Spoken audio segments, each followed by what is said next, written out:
Hello everybody, welcome back to another episode of Phenomenal Views. I am your host Nick Smith, and personally, first of all, I want to make an apology for not being able to make any videos of late. And that was because my computer was messed up, but you know what? Got it fixed. I'm able to provide you all with more videos. So now, what movie am I going to be talking about today? Well, it is a movie made by one of the directors that I can't stand up to a certain point. That's right, Micheal Bay. And for his movies, or his Platinum Dooms label, destroying the remakes or destroying the original horror films that we all come to know and love, I give him credit for at least Transformers 1 and Transformers 3, and I'm hoping I can give him credit for Transformers 4. But the newest movie that I have seen from Micheal Bay is a movie that I watched a review by Filmmaster Adam, Pain and Gain, which is supposed to be a dark comedy about the horrible events that took place in Miami of 1994 in October through June of 1995. Micheal Bay decided to make a comedy about this case, which involved kidnapping, theft, torture, and murder. Yeah, and first of all, I have watched this case, and this case is very gruesome. It is very dark, very depressing. The sister of the survivor of this, the sister of the person who died was pissed that they made this into a comedy. She is disgusted by this. I wouldn't blame her. But the story is about three people. Daniel Lugo, played by Mark Wahlberg. Adrian Doorbell, who is played by Anthony. And Paul... oh, I forget his last name, but he was played by Rock the Dwayne Johnson. And all three of these men are bodybuilders who keep monologuing about how much they hate their life. Now you could debate that, monologuing is dumb. But I'm like, yeah, sometimes it works. It worked in the Spider-Man movies and actually in the Resident Evil movies because they were all short. They weren't throughout the whole movie. Now, Daredevil monologued throughout the whole movie, but it was already leading up to events that we needed to see before we could get to the end of the movie. But this just keeps Mark Wahlberg monologues about how he's a doer, how he hates that he's not getting what he thinks he deserves. So he meets a client played by the guy who played Monk. He plays a guy named Victor Kershaw. That is not his real name. I'm not going to reveal that, but if you want to look up this crime, go on YouTube and just look up about the crimes about this case. Who is basically, in this movie, he is a douchebag to everybody else. He is a big-time douchebag. So what Daniel Lugo and his friends decide to do is kidnap him, torture him, make him sign over to everything he owns. Then they get greedy, try to do it again, but this time they accidentally kill the people. And in this movie, they were drug dealers, where in real life they were actually just innocent rich people. There was only two things I found funny in this film. Number one, Rebel Wilson. She is a very funny actress. She is hilarious in this movie. I only laughed at her scenes, and then there was a scene with The Rock that involved the place where they're going to torture the guy and the fact that it was covered in sex objects. It was freaking hilarious. But no, the movie starts off with Mark Wahlberg, Daniel Lugo, doing sit-ups on a billboard, and the cops are coming after him. Then we get the whole story about how he hated his life, how he worked in this gym, which is now abandoned, I'm guessing, from what they see in the movie. I don't know if that's true or not. But the Sundown Gym, which was a bad place from what I've heard. And from what I read, Daniel Lugo, and what I've watched, was a psychopath. One minute he would be fine, the next minute he'd be like, I'm gonna freaking kill you! Adrian Doorbell was a sadomasochist, volunteered to kill the victim twice. But it's basically talking about how Mark Wahlberg's not, I hate my life right now. I hate that I'm not getting what I deserve. And he keeps talking about how, and Adrian, who monologues about his life, he hates that he's not big enough, so he keeps using roids. The Rock, how he was in prison and he's a born-again Christian. But in this movie, he beats up a cop, beats up a priest.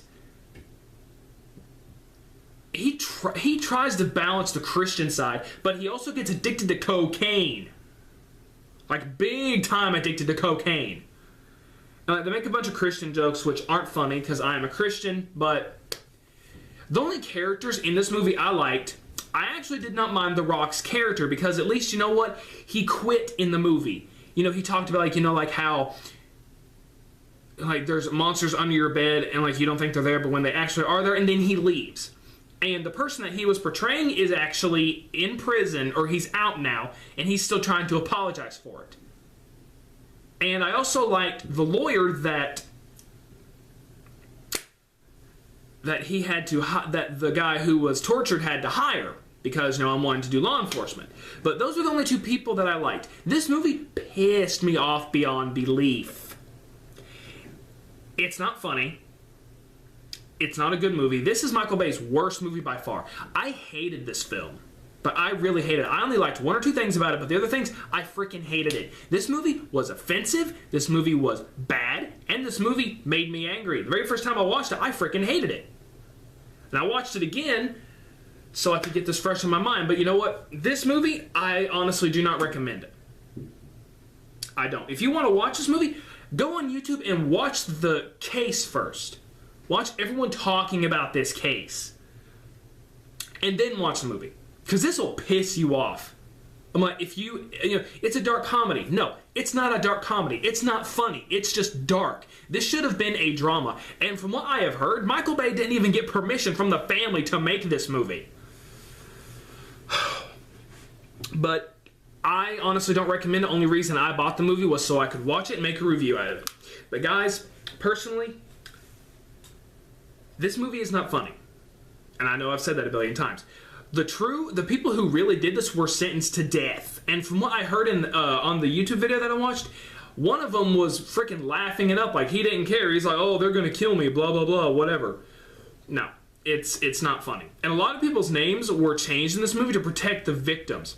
And in this movie, the reason why he's beaten up, or the reason like why the cops don't believe his case in real life, because they said, like, it sounds like a little bit far-fetched, you know, nothing like that happens in Miami.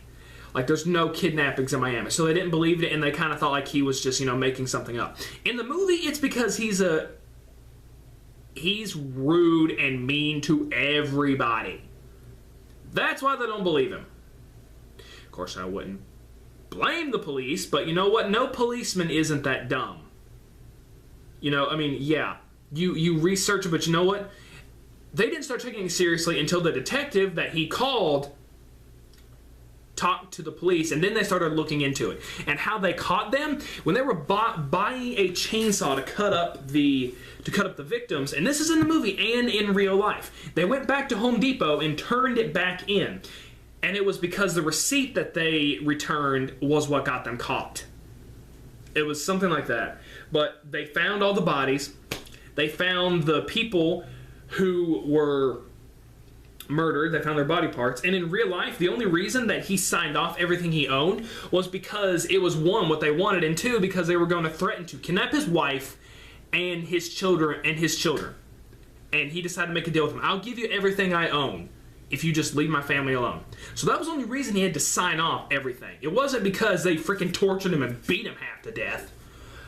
Actually, that was the reason, but they mainly wanted everything that he wanted. But guys, if you're really going to watch this movie, I really do suggest that you go on YouTube and watch things about this case. This is a true case that, if it was made into a movie, should have been made into a drama. It would have made a great drama.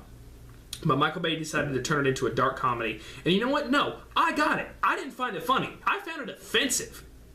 So you know what, guys? That's it. I am Nick Smith. Look forward to my review on Captain America, the Winter Soldier, The Amazing Spider-Man 2, the remake of Godzilla, and other stuff, so on and so forth.